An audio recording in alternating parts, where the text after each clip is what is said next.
welcome to the Great Detectives of Old Time Radio.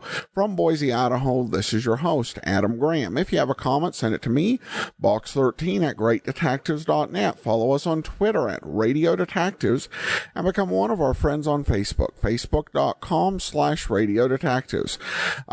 We continue our focus on helping HIV/AIDS orphans in India, and you can help that cause by sponsoring my participation in Run for Heaven's Gate, where I will be doing 4 half marathons between the first part of October and the first part of November.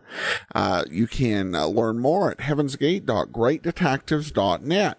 But now it's time for today's episode of yours truly, Johnny Dollar. The original air date, October the 11th, 1959. And this one is The Further in Buffalo Matter.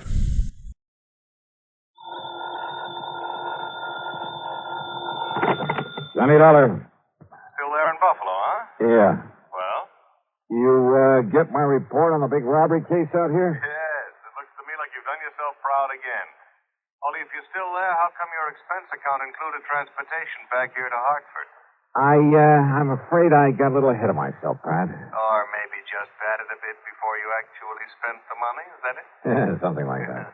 Well, I think we can overlook it this time. After all, you recovered something over $400,000 that was stolen from that store. Well, let's say I found out where it went. Well, that's the same... What? You mean to say you didn't get that money back? Not yet. Oh, but Johnny... Now, look... Oh, no, don't come unglued, Pat. I know where the money is. At least I'm pretty sure I do. Johnny, so it's aboard old man McNair's yacht on the lee of a point off the Canadian shore of Lake Erie. Now, listen... With the big storm that's raging up over Lake Erie, well, it's impossible to go out and get him. Who's them? An employee, an ex-employee of the Emporium, the guy who took the money, Yeah, but you and his said pal who helped him get away with it. Well, now, you wait until that storm is over, and by that time they'll be 100 miles away. I'll be hidden away in some little cove there on the Canadian shore. The what? What was that? Nothing, Pat. Now, listen, I'll keep on it. You'd better. I'll bring him back here, and the money, or die in the attempts. You fail to get that money back, and I'll gladly attend your funeral. Yeah, okay, Pat. I'll stay with it. Believe me, Johnny, you'd better.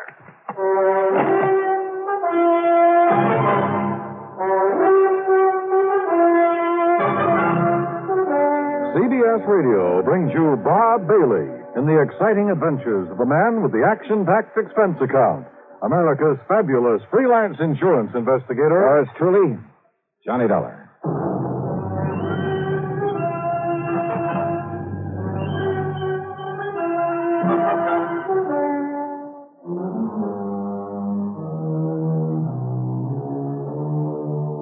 Expense account submitted by Special Investigator Johnny Dollar.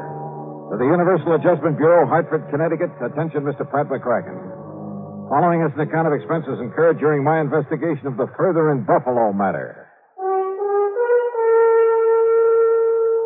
What I hadn't told Pratt over the phone was that the last minute the Coast Guard had stepped in, forbidding me to go after those crooks in a rented subchaser after all.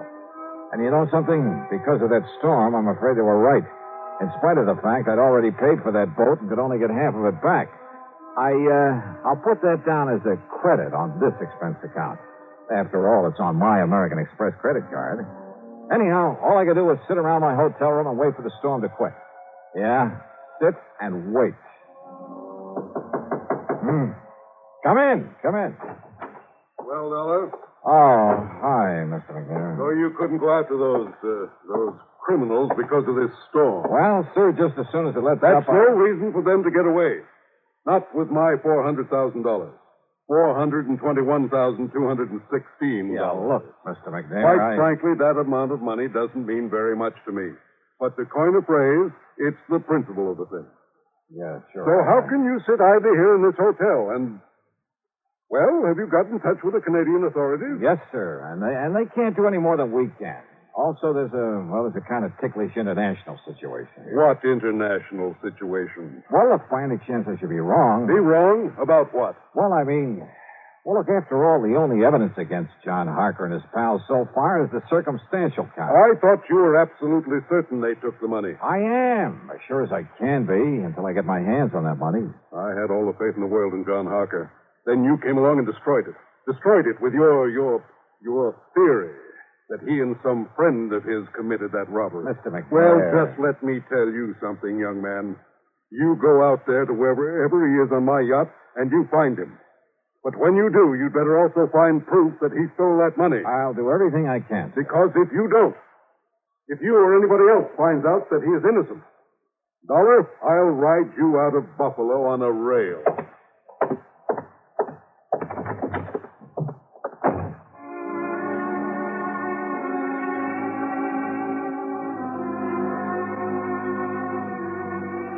Yeah, at this point I was feeling real good, real happy. Everybody was being so nice to me. I was just about to blow expense account item 7 on room service for a bottle of scotch and a couple of quarts of soda when the phone rang.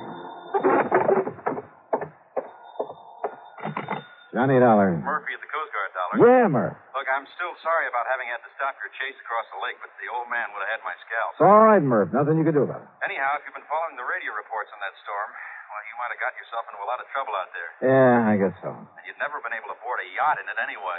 So, you have any ideas? Yeah, I just received a report from our meteorological station. Oh. That storm's going down just about as fast as it built up. So if you want me to arrange a boat for you to go out there, just as soon as we deem it safe. Why? What? Well, the minute the storm is over, the boys in that yacht will start moving.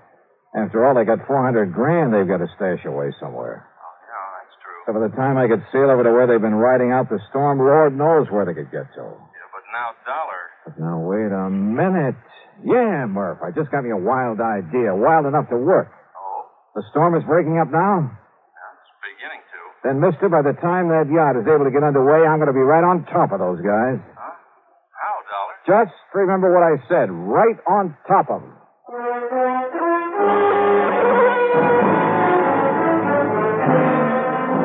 Expense account item 7, $3.25 for a taxi out to the municipal airport. Along the way, I noticed the rain was letting up, the wind was dying down. At one side of the airport, I found exactly what I was looking for. Within a couple of minutes, was in a little office talking with Tinker Barnum, owner of the Barnum Flying Service. Sure, Dollar. Complete equipment for it. Winch, line, slings, everything. Good. You see, we not only give a lot of demonstrations, instruction, that sort of thing, but now and then the Coast Guard calls on us to help with an actual rescue at sea. What'd you say your price is? $300. That includes me at the controls. Okay, then it's a deal. Okay, we'll take off just as soon as the wind goes down a few more knots. Oh, sorry, Tink. We got to take off right away. But if the wind starts blowing up It again... won't, and I got that straight from the Coast Guard. You're sure of that? I'm sure, so let's go. Well, I don't know if the tower will give me clearance. Then forget the tower. Well, now, wait a minute. 400? But I could lose my license, Dollar, get in a lot of trouble. Well, there's nothing else taking off from the field right now. I know. But that flight that just came in had a pretty rough time of it. Tell the tower it's an emergency, a rescue operation if you have to, but please, let's get going. Now, listen. It could be very dangerous. All right, that's a chance we'll have to take. 500? 550? Keep talking. Well, after all, it's $400,000 this thing. What? $600. Take it or leave it. Okay, Dollar, let's go out and warm up the old windmill. Attaboy.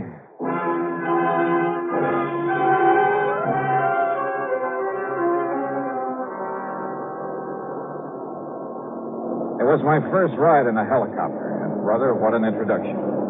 I've been aboard regular planes in rough weather lots of times, but the way that wind tossed us around, picked us up and let us down, and with nothing but the broad wind-chopped surface of Lake Erie below us. Well, it was an experience, to say the least. For the first half hour, Tink was fighting the controls every inch of the way under the gray, ominous scudding clouds that raced by overhead. Then, all of a sudden, the clouds left us. The sun came out in all its glory, the most welcome sight I've seen in years, and the air calmed down. Then finally standing out clearly under us was the Canadian shore. Look ahead, Dollar. Over to the left a bit. Yeah, Tink? That neck of land, that peninsula sticking out into the lake. Yeah, I see it. Long Point. And the yacht was supposed to be riding out the storm in the lee of it. I don't see it. The lee side would be the... But I do. Look, moving along the far side of the point. That's a cruiser, Johnny. But is it the right one? Come on, take us down to her. Right. Meantime, I'll get the sling ready so you can drop me down at the deck. Right.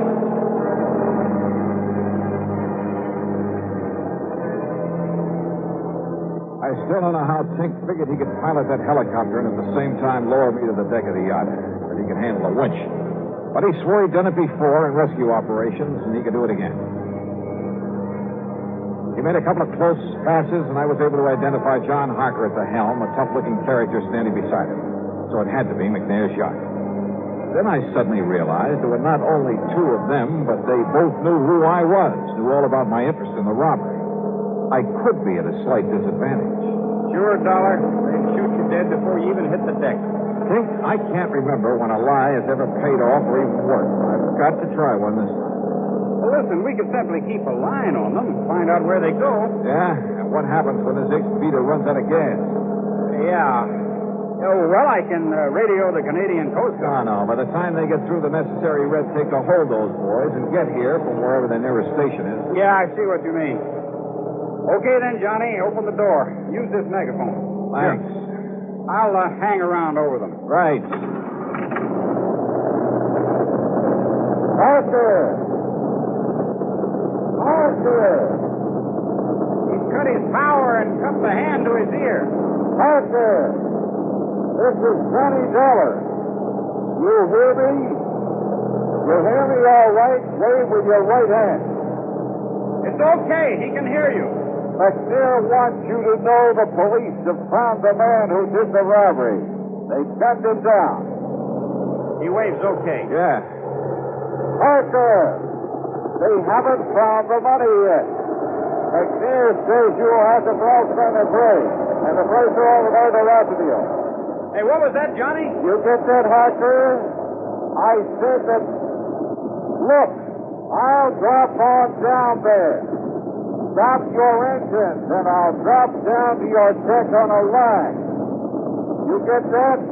Emotion's okay, Johnny, to come ahead. Then set me down there, Tinker, and make it gentle, will you? You got your gun real handy? Right. I still don't like this, but down you go.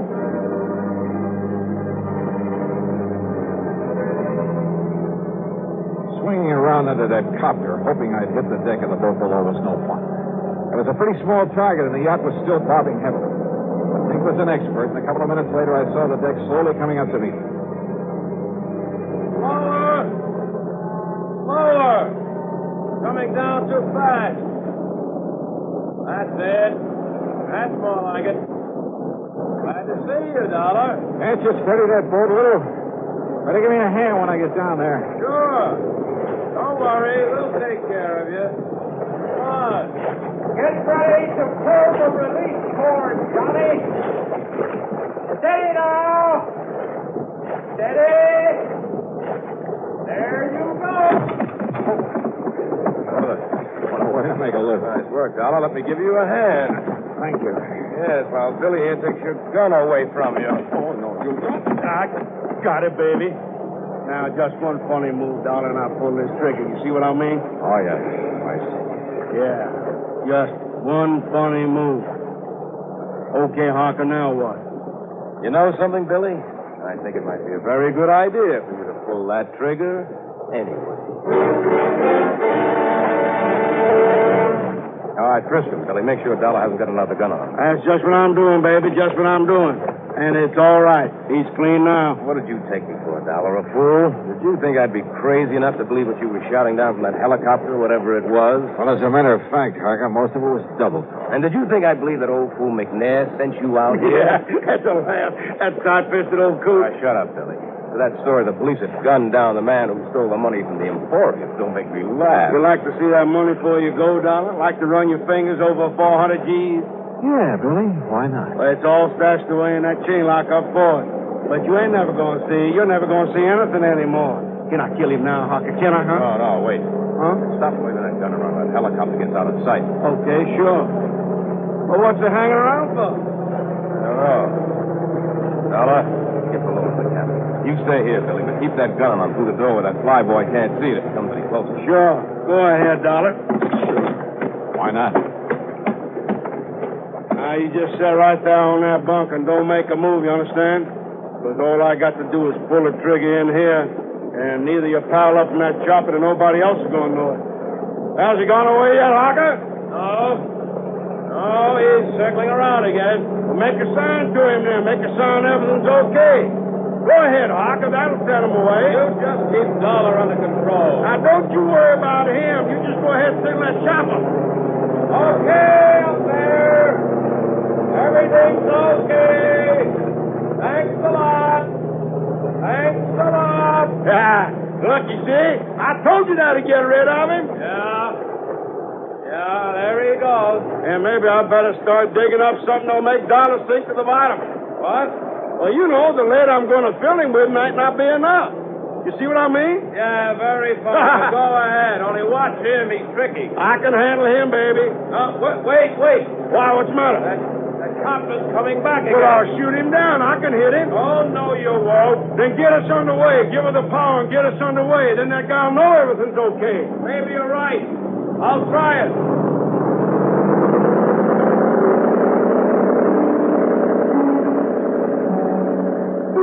During all the talk, I sat there on the bunk looking into the muzzle of Billy's .38, knowing these were desperate men with a lot at stake.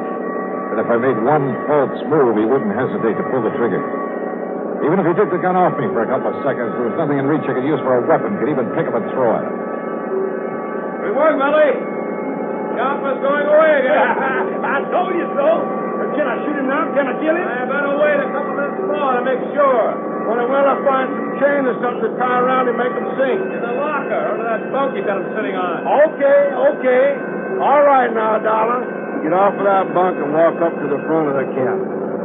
Go ahead. And don't forget I've got this gun on. Yeah, the copter was going back to shore. Time was running out. Then I saw them. A duplicate set of controls there at the front of the cabin. Steering wheel, throttle, everything. Go ahead, Dollar. Keep your hands up over your head. Up high. Rising off the bunk, my hands over my head, I half stumbled as though from the motion from the boat. I lurched against the wheel and grabbed it and swung it hard aport. Hey! The boat swung around crazily. Hey! What do you think you did? Hey, let go of that wheel! Lousy shot, Billy! What's the matter? Billy! Billy, what's happened down there? Plenty, Harker. And if you want some of the same... Wrong, Dollar. Dead wrong. Because I have a gun, too. Not another stick. I see what you mean. Too bad you didn't take Billy's when you... Billy? Billy? Okay, Harker. I'm okay. But if you think I'm going to wait any longer to kill this guy, you're crazy. Okay, Billy. Go ahead and kill him. You don't, I will. No, look. That cop. What? What's coming right at us? It'll smash into us. Stop him. Shoot him. You bet I will. No, you fool. The pilot of the cop to the fly boy. Shoot him. Right.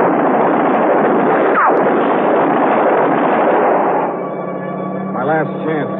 They turned to fire at Tinker up in the copter. I lunged against Billy, shoved him over the side. By the time Marker turned to fire at me, I was on top of him, swinging with everything I had. Oh, I'll kill you. All right. What a rest. Oh. All right, Johnny. Okay. Okay, Tinker. Okay. You want to pick up what's left of Billy out there in the water? Sure, Johnny. After all, that's what I told the tower. This was the rescue operation. See you back in Buffalo.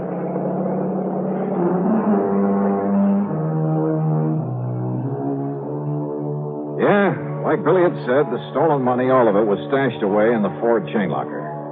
So after tying up Harker with all the line I could find, I started the engine of that beautiful yacht. But then suddenly realized, put it this way. If Tinker and his copter hadn't stayed with me, so help me, I'd never have found my way back to Buffalo. So, expense account total, including an even $1,000 for Tinker Barnum, and please don't argue about it, plus the trip back to Hartford, plus the previous charges you haven't yet paid me for, $1,800 even. And believe me, it's a bargain. Yours truly, Johnny Dollar.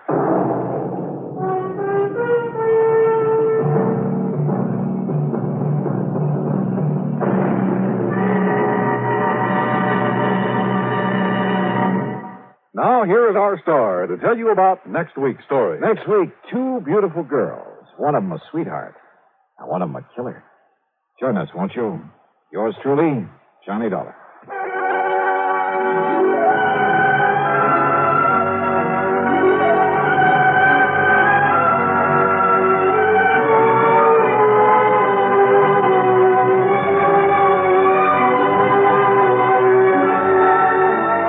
Truly, Johnny Dollar, starring Bob Bailey, originates in Hollywood and is written, produced, and directed by Jack Johnstone. Heard in our cast were Lawrence Dobkin, Bartlett Robinson, James McCallion, Dick Crenna, Junius Matthews, and Gil Stratton. This is Jim Matthews speaking.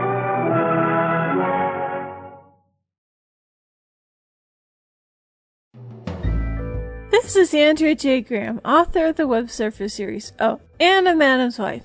You're listening to the Great Detectives of Old Time Radio.